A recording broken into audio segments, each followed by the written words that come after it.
আজ কম মশলায় একটা নিরামিষ পনির বানিয়েছিলাম, সেই রেসিপিটাই তোমাদেরকে দেখাবো।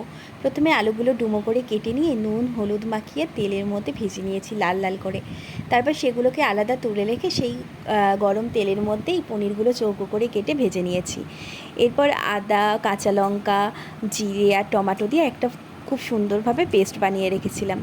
তারপর আরেকটু কিছু তেল অ্যাড করে গোটা গরম মশলা, তারপর হচ্ছে শুকনো লঙ্কা তেজপাতা গোটা জিরে দিয়ে ভালো করে যখন একটা সুন্দর গন্ধ বেরিয়ে আসবে, তারপর ওই মশলার পেস্ট দিয়ে একটা গুঁড়ো মশলার পেস্ট দিয়েছি।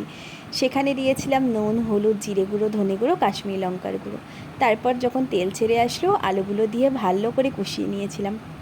তারপর আলুগুলো আমি সেদ্ধ করে নিয়েছিলাম প্রথমে ভেজে নিয়ে, তারপর কিছুটা জল দিয়ে পনির অ্যাড করে ওপর থেকে ঘি গরম মশলার গুঁড়ো আর কাঁচা লঙ্কা ছড়িয়ে দিলেই রেডি নিরামিষ দিনের একটা আলু পনিরের সুন্দর রেসিপি। তোমরা ট্রাই করে জানিও কিন্তু কেমন হয়েছে। আমার